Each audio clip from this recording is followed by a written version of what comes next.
आप सभी लोगों को नमस्कार, यथोचित अभिवादन। मेरे जो सामाजिक परिवार के सदस्य हैं पक्के तौर पर, यानी जिन्होंने मेरा YouTube चैनल सब्सक्राइब किया हुआ है, नोटिफिकेशन वाली घंटी दबाई हुई है, उन लोगों को भी, और जो इस वीडियो को देख रहे हैं और देखने के बाद मुझे जरा सा भी संदेह नहीं है कि वो मेरे सामाजिक परिवार का हिस्सा बन जाएंगे। तो आप सभी लोगों को यथोचित अभिवादन, और इसके साथ मैं बातचीत शुरू करता हूं। और आज की बात कोई खबर मैं नहीं दे रहा हूं, कोई विश्लेषण नहीं बता रहा हूं, लेकिन ये दरअसल एक चिट्ठी है जो लिखी तो मुझे गई है और मेरे सामाजिक परिवार के ही एक सदस्य ने लिखी है। मैं उनका नाम नहीं बताऊंगा क्योंकि उसमें शायद वो नाम नहीं बताना चाहते थे, और इसीलिए इसमें आपको कहीं भी जो उन्होंने मुझे वो एक तरह से प्रमाण के तौर पर जो दिया है वो मैं आपको नहीं दूंगा, लेकिन उनकी चिट्ठी से आपको सब कुछ समझ में आ जाएगा। और ये चिट्ठी उन्होंने कब लिखी, मैंने ये ट्वीट जो आप अपनी स्क्रीन पर देख रहे हैं, मैंने ये ट्वीट किया। और ट्वीट क्या किया, दरअसल एक पत्रकार साथी हैं, वो स्पुतनिक के संवाददाता हैं भारत में, और पत्रकार साथी हैं पुराने, ऋषिकेश कुमार। तो वो मूलतः बिहारी ही हैं और उनकी नज़र ज़्यादा रहती है। तो उन्होंने एक इस वीडियो के साथ जो इस ट्वीट में दिख रहा है आपको, उसकी तस्वीरें भी मैं आगे लगा दूंगा, तो वो वीडियो डालते हुए लिखा कि Bihar chief minister Nitish Kumar inaugurated this bridge on 16th June in Gopalganj district. 29 days later, the bridge collapsed in floods. उन्होंने करप्शन लिखा और तेजस्वी यादव और मीडिया सेल आरजेडी को भी टैग किया है, नीतीश कुमार भी टैग है। मैंने उसको रीट्वीट करते हुए लिखा कि बिहार में भयानक भ्रष्टाचार का इससे बड़ा उदाहरण क्या होगा। और मैंने ये लिखा, उसी के जवाब में ये चिट्ठी मेरे सामाजिक परिवार के साथी ने भेजी है, जिसको मैं जानबूझ के उनके स्क्रीनशॉट के साथ साझा नहीं कर रहा हूं, लेकिन मैं पूरी चिट्ठी शब्द दर शब्द पढ़ देता हूं, हूबहू जैसी वो चिट्ठी आई हुई है। और मैं चूंकि उन्होंने मुझे प्रमाण के तौर पर वो सारी शिकायतें MyGov में भेजी हुई हैं, वहाँ के विभाग की शिकायतें वो सब भेजी हुई हैं, लेकिन उसके बावजूद उनको दर्द बहुत है और बहुत सी दिक्कत है। उसके बावजूद उन्होंने क्या कहा है वो समझना बहुत जरूरी है।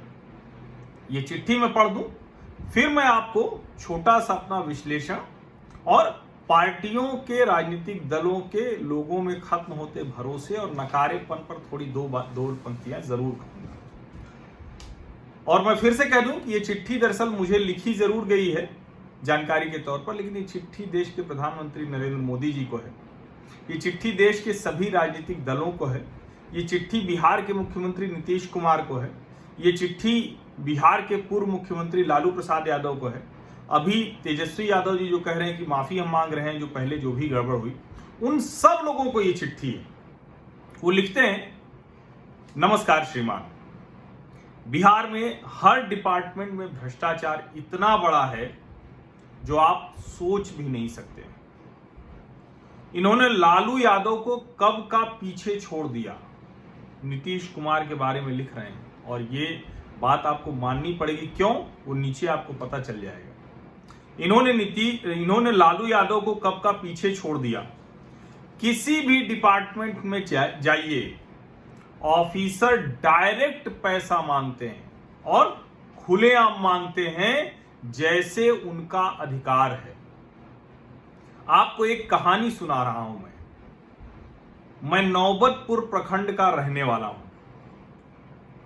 आप प्रखंड ऑफिस म्यूटेशन के, आप प्रखंड ऑफिस में जाइए, किसी भी कार्य के लिए आपको पैसा देना ही पड़ेगा। जमीन म्यूटेशन कराने के लिए एक रजिस्ट्री पेपर पर आपको 6,000 रुपए वो लेते हैं आपसे। हमारे प्रखंड विकास अधिकारी, जिसको सीओ कहते हैं, हमारे प्रखंड विकास अधिकारी जिसको सीओ कहते हैं, बिहार सरकार कृषि अनुदान देती है। अच्छा देखिए, थोड़ा सा वाक्य विन्यास और भाषा की अशुद्धियों पे मत जाइए, क्योंकि जैसे वो चिट्ठी लिखे मैं वैसे ही सुना रहा हूं। तो उसको आप छोड़ दीजिएगा। बिहार सरकार कृषि अनुदान देती है। कृषि अनुदान के लिए आपको कृषि सलाहकार को पैसा देना ही पड़ेगा, तभी आपका अनुदान पास होगा। अब यहां तक तो बात ठीक थी, उसके आगे सुनिए। ये तो थोड़ी गड़बड़ी वाली बात थी ना अभी, कि सब जगह भ्रष्टाचार है, थोड़ा बहुत ले लेते हैं। उसमें भी आपका अनुदान 4,000 रुपए है तो आपको 2,000 अग्रिम देना पड़ेगा उसको। यानी ये भ्रष्टाचार तो किसी भी भ्रष्टाचार को पीछे छोड़ रहा है। और आप कहेंगे कि बिहार में बेहतरी क्यों नहीं हो रही, लोग लौटना क्यों नहीं चाह रहे। भ्रष्टाचार से बिहार करा रहा है, लेकिन कोई उपाय नहीं है हमारे पास। असहाय मजबूर बिहारी का दर्द आप सुनिए। हम लोग अक्सर कहते हैं ना, मैं भी अक्सर कहता हूं, बिहार के लोग क्यों नहीं ठीक कर रहे हैं, क्यों नहीं बदल रहे हैं। हमारे गांव का नाम सरासत है। नल जल योजना के तहत गांव में पानी की टंकी लगी। अब ये भी जरा सुन लीजिए, नल जल योजना यानी प्रधानमंत्री नरेंद्र मोदी पूरे देश में नल से पानी पहुंचाने की बात कर रहे हैं, शहर में भी और गांव में भी। लेकिन वह टंकी 2 महीना भी नहीं चली और जगह जगह लीकेज के कारण आज वह नल बंद है। DDGJU योजना के तहत मैंने अपने 2 ट्यूबवेल के लिए एप्लीकेशन दिया। DDGJU यानी दीनदयाल उपाध्याय ग्रामीण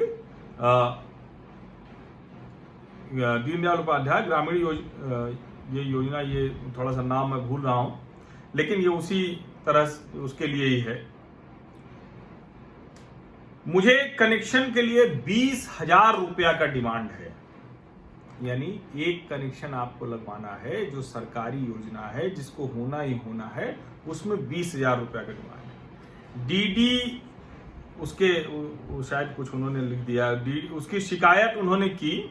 मैंने माय गवर्नमेंट ऐप पर सेंट्रल गवर्नमेंट से भी की, अभी तक वहां से कोई भी रिप्लाई नहीं आया है। यानी प्रधानमंत्री नरेंद्र मोदी पीएमओ जिस माई गव ऐप के जरिए सुशासन की बात करते हैं, उसकी ये बात कर रहे हैं।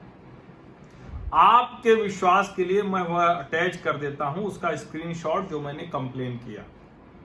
लेकिन मुझे अब आप लोगों को भरोसा दिलाने की जरूरत नहीं होगी मेरे ख्याल से, मैं उसको नई स्क्रीन पर लाऊंगा। मैं सिर्फ बात उनकी चिट्ठी ही पढ़कर सुना रहा हूं। बिहार सरकार सिर्फ मीडिया मैनेज करके सरकार चला रही है और कुछ नहीं। इनकी किस्मत भी अच्छी है कि अपोजिशन लालू यादव जैसा है। ये आप ध्यान से सुनिए इसको। ये बिहार सरकार, नीतीश सरकार, जेडीयू भाजपा सरकार के भ्रष्टाचार से करा रहे हैं, परेशान हैं बुरी तरह से। एकदम कह रहे हैं कि सब लालू यादव के राज को भी पीछे छोड़ दिया, फिर भी कह रहे हैं कि अपोजिशन लालू यादव जैसा है, इसलिए आश्वस्त हैं कि वोट तो इन्हें ही मिलेगा। ये एप्लीकेशन बिजली कनेक्शन के लिए है, सिर्फ आपके विश्वास के लिए अटैच किया हूं, ताकि आपको यह न लगे कि मैं फॉल्स कुछ बातें कर रहा हूं। मैं वो एप्लीकेशन जानबूझ के यहां नहीं एडिट करके डाल रहा हूं। ये पूरा लिस्ट है मेरे द्वारा अप्लाइड म्यूटेशन का, जो नौबतपुर प्रखंड पटना जिला में किया गया है। टोटल 13 अप्लाइड में मैंने 12,000 देकर 2 कागज का रसीद कटवा लिया। 6,000 रुपए प्रति कॉपी देकर मुझे और एक 11 को कटवाना है, जिसके लिए मुझे इस लॉकडाउन में भी 66,000 चाहिए। धंधा तो कुछ है नहीं और भ्रष्टाचार सुरसा से भी बड़ा मुंह फैलाए हुए है बिहार में।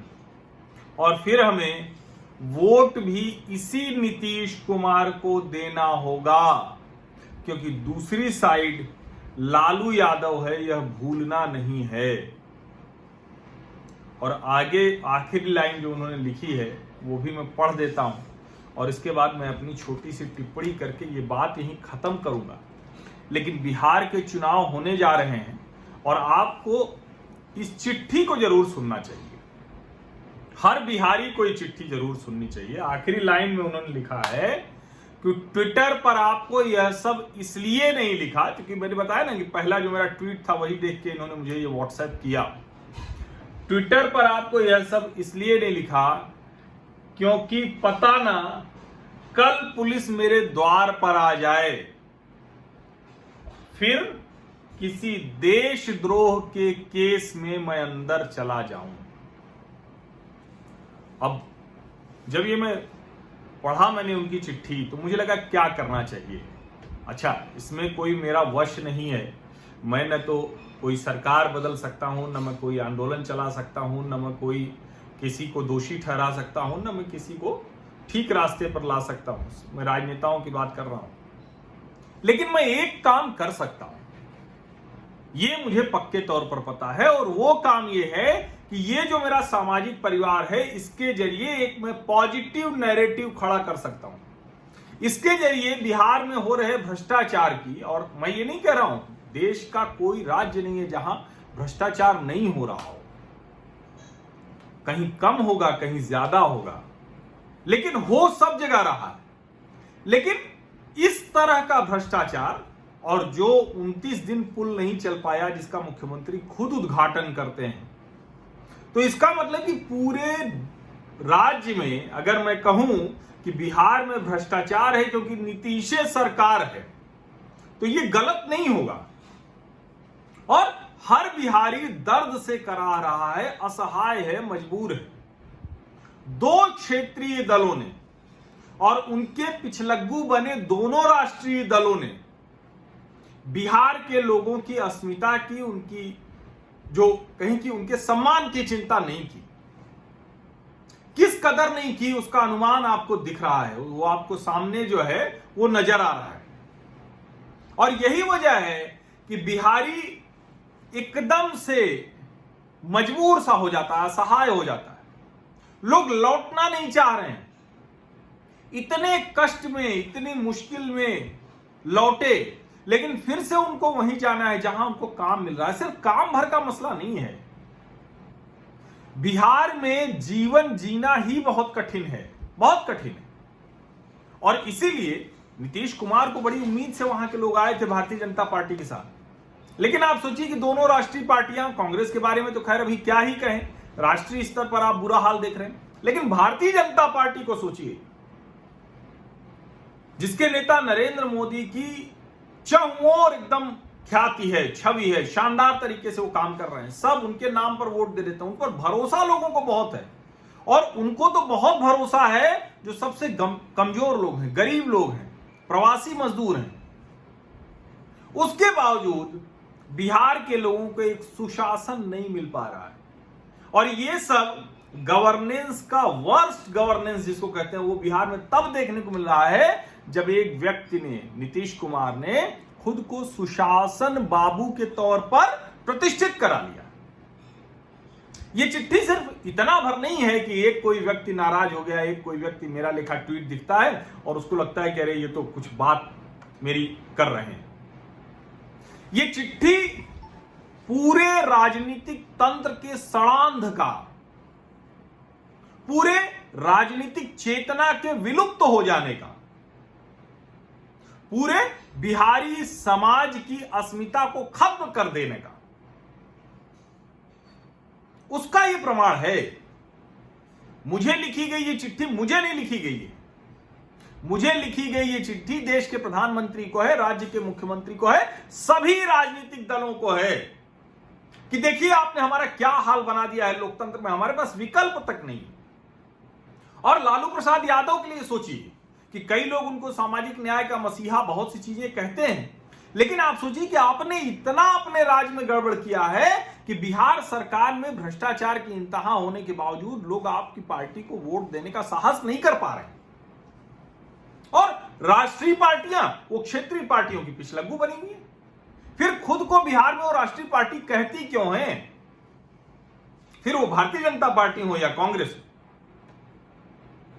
और इसका मतलब यह हुआ कि जो कुछ भी कहा जाता है, जो दिल्ली में बैठकर दिखता है, जो कई बार कहा जाता है कि शायद नीतीश जी ने कुछ नहीं किया, ये तो कर दिया, लेकिन अगर बिहारी इस तरह से पिस रहा है तो इसका मतलब यह है कि वहां आमूल चूल परिवर्तन की जरूरत है। और दुर्भाग्य से राष्ट्रीय पार्टियां भी अपनी जिम्मेदारी बिहार में नहीं निभा रही। मेरी टिप्पणी बस इतनी ही थी, और आज मैंने कहा था कि आज की बातचीत मेरी नहीं है, तो इसलिए ज्यादा लंबी नहीं करूंगा, यही मैं बात खत्म कर देता हूं। लेकिन ये चिट्ठी मैंने पढ़ी है, इसको आंख बंद करके, अगर आप बिहारी हैं तो निश्चित तौर पर आंख बंद करके एक दो बार सुनिएगा जरूर। मेरी शक्ल देखने की जरूरत नहीं है, मेरी शक्ल इसमें इररिलेवेंट है, संदर्भहीन है। मैंने पहले सोचा था कि सिर्फ प्लेट लगाकर टेक्स्ट चलाऊं, लेकिन फिर मैंने कहा कि ठीक है, आवाज रहेगी, मैं दिखता रहूंगा तो कोई, वैसे मैं आप लोगों के लिए कोई ऐसा नहीं है, मेरी शक्ल दिखती रहेगी तो उससे आप लोग डिस्टर्ब नहीं होते, मेरी आवाज ही सुननी है। तो आज चिट्ठी सुनिएगा और ध्यान में करिएगा कि आपका कोई दूसरा बिहारी भाई वो बोल रहा है, ये हर्षवर्धन त्रिपाठी नहीं बोल रहे हैं। ध्यान से सुनिएगा और सोचिए कि आपको क्या करना चाहिए, क्या कर सकते हैं। बहुत बहुत धन्यवाद आप सभी लोगों का। और बिहार के आप हैं तो इस चिट्ठी को दूसरे बिहार के लोगों को जरूर भेजिए, राजनीतिक दल के लोगों को भेजिए, कार्यकर्ताओं को भेजिए। शायद किसी की चेतना जाग जाए, शायद बिहार के लोगों के जीवन में कुछ परिवर्तन हो जाए, शायद, क्योंकि इसी उम्मीद पर दुनिया टिकी हुई है। और अभी तक आपने सब्सक्राइब नहीं किया है तो सब्सक्राइब कर लीजिए, नोटिफिकेशन की घंटी दबा दीजिए, जिससे कि हम इस तरह की सारी बातचीत आप लोगों से लगातार कर सकें। और निश्चित तौर पर हम सरकार नहीं बदल सकते, हम नेता को नहीं बदल सकते, हम किसी को दुरुस्त उस तरह से नहीं कर सकते, लेकिन हमारे सामाजिक परिवार के जरिए हम देश में पॉजिटिव नैरेटिव खड़ा कर सकते हैं, बेहतर समाज और दुनिया बनाने में अपनी भूमिका निभा सकते हैं। बहुत बहुत धन्यवाद।